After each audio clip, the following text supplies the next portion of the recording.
प्रिय मित्रों, जोहार, नमस्कार। मैं अजय कुमार, डायरेक्टर स्पर्धा प्रकाशन, आपको एक अति महत्वपूर्ण विषय पर बात करने के लिए उपस्थित हुआ हूँ। और जैसा कि आपको पता है, सहायक आचार्य नियुक्ति परीक्षा 2023 जो इंटर प्रशिक्षित और स्नातक प्रशिक्षित शिक्षकों के लिए था और जिसमें कुल लगभग 26,000 पद पर नियुक्ति होने थे, जिसमें से 12,868 पद पारा शिक्षकों के लिए और 13,133 पद गैर पारा शिक्षक अर्थात अनारक्षित श्रेणी के थे। काफ़ी फुल स्विंग में चल रही थी इसकी नियुक्ति की प्रक्रिया। सबों ने अपनी इस परीक्षा की तैयारी शुरू कर दी थी। इसी बीच कल दोपहर में खबर आती है कि झारखंड हाई कोर्ट ने इस परीक्षा पर रोक लगा दिया है और 4 हफ्तों के बाद इस पर पुनः सुनवाई होगी। और इस बीच में उसने जेएसएससी से तथा सरकार से अपना पक्ष रखने के लिए कहा है।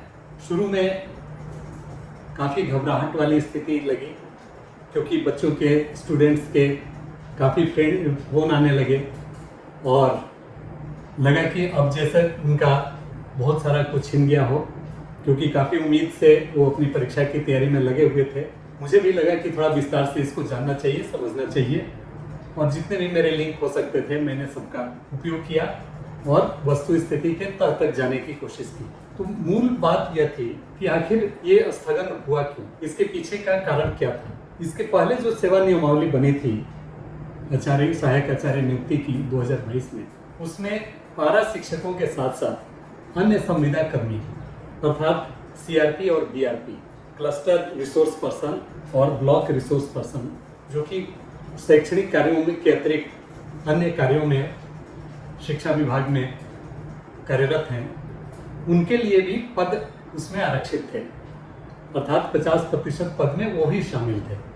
लेकिन अभी जो नई नियुक्ति नियमावली बनी, अब जाने में या अनजाने में कहा नहीं जा सकता कि उससे संविदा कर्मियों को हटा दिया गया या उनका नाम छूट गया। स्वाभाविक था, जो इससे प्रभावित हो रहे थे उन्होंने कोर्ट का दरवाजा खटखटाया और उसके लिए उन्होंने इंटरलोक्यूटरी आवेदन, अर्थात कि मामले के बीच में जब ये प्रोसेस चल रहा है तो उन्हें राहत दिया जाए और उनके पक्ष को सुन लिया जाए और उसके बाद इस पर जो भी निर्णय हो वो कोर्ट दे। कोर्ट ने भी इसे स्वीकार कर लिया और 4 हफ्तों के अंदर जवाब दाखिल करने के लिए जेएसएससी सहित सरकार को भी निर्देश दिया। इतना तो तय है कि परीक्षा होनी है। विद्यालयों में शिक्षकों की घोर कमी है, काफ़ी अभाव है। तो अगर शिक्षा को देना है, विद्यालयों में सुचारू रूप से कक्षाएं आयोजित होनी है, तो उसके लिए सरकार को नियुक्ति तो करनी ही होगी। अब इसके लिए अब रास्ता क्या क्या निकल सकता है, यह सरकार निकालने वाली है। जैसा कि मुझे ज्ञात हुआ है, जो संभावना बनती है उसमें कि आज एक कैबिनेट डिसीजन होना है। क्योंकि कल ही मामला प्रकाश में आया है, इसलिए सरकार के पास इतना वक्त नहीं है कि वह आज के इस कैबिनेट डिसीजन में कोई निर्णय ले सके। ज़्यादा चांस है कि जो अगला कैबिनेट हो उसमें इस नियमावली में पुनः एक बार संशोधन किया जाए और उसमें जो छूट गए हैं संविदा कर्मी, उन्हें भी इसमें शामिल कर लिया जाए। तो सरकार यह काम कर सकती है कि नियमावली में पुनः संशोधन करते हुए बीआरपी सीआरपी को उसमें इंक्लूड करते हुए जो पारा शिक्षक का आरक्षण है 50% लगभग, उसमें उन्हें शामिल कर दे और उसके बाद से जेएसएससी के लिए एक नई अधिसूचना या संशोधित अधिसूचना को भेजे। जो प्रक्रिया अभी चल रही है उसमें जेएसएससी या तो अपने डेट को एक्सटेंड कर दे फॉर्म फिलअप करने का, या उनके लिए अतिरिक्त समय दे दे। ये दोनों ही पॉसिबिलिटी बनती है। और चूंकि अभी जेएसएससी ने इसकी परीक्षा के आयोजन के लिए कोई डेफिनेट डेट नहीं तय कर रखा है, इसलिए इसमें कोई फर्क पड़ता नहीं है कि इस 4 हफ्ते में क्या हो रहा है। ये 4 हफ्ते में के बाद से निश्चित रूप से इस मामले का कोई ठोस समाधान निकाल लिया जाएगा और उसके बाद से यह अपने अनवरत गति से चलने लगेगी और निश्चित रूप से इस परीक्षा का आयोजन हो जाएगा।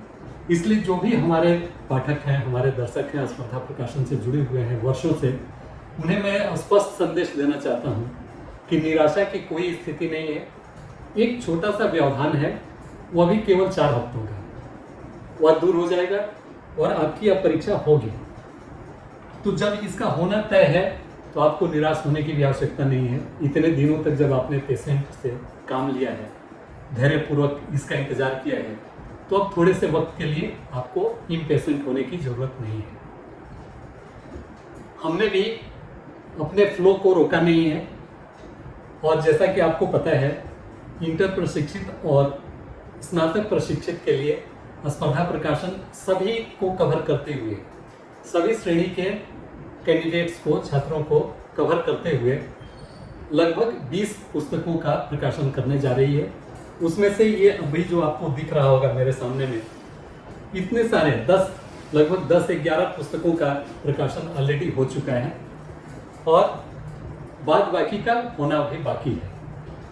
अगर स्नातक प्रशिक्षित शिक्षक के लिए मैं बात करूं, तो उसमें अभी जो महत्वपूर्ण पुस्तकें आनी बाकी है, उसमें physics, chemistry, botany, zoology, science section से, ह्यूमैनिटीज से, इकोनॉमिक्स, ज्योग्राफी, और इंटर प्रशिक्षित में सामान्य अध्ययन, जो कि समसामयिकी आपके स्नातक प्रशिक्षित में भी काम आएगा और इंटर प्रशिक्षित में भी, और उसके साथ जो रिमेनिंग पार्ट हैं, जो रिमेनिंग सब्जेक्ट हैं वो। तो इस प्रकार मैं पुनः आपको बताना चाहूँगा कि आप बिल्कुल ही निराश न हो, क्योंकि अब परीक्षा होने जा रही है और होकर रहेगी। सरकार के सामने भी मजबूरी है और उसकी बाध्यता है कि इस परीक्षा का सफल आयोजन जितना जल्दी हो सके उतना जल्दी वो कर ले। तो मित्रों, फिर मैं अगले वीडियो में किसी और अपने बुक के साथ आपके पास आऊँगा, और चाहूँगा कि आप इस बीच में, इस दौरान में थोड़ा बेहद उत्साहित न हो और अपनी तैयारी को फुल स्विंग में पूर्व की भांति ही जारी रखें। तो आने वाला समय आपका होगा। जो लोग अभी थोड़ा भी शिथिल पड़ेंगे वो पीछे छूट जाएंगे, और जो अपने पेस को जारी रखेंगे, अपनी रफ्तार को बनाए रखेंगे, निश्चित रूप से सफल होंगे। आप सफल होंगे, इसी कामना के साथ आप सबों को पुनः जोहार, धन्यवाद।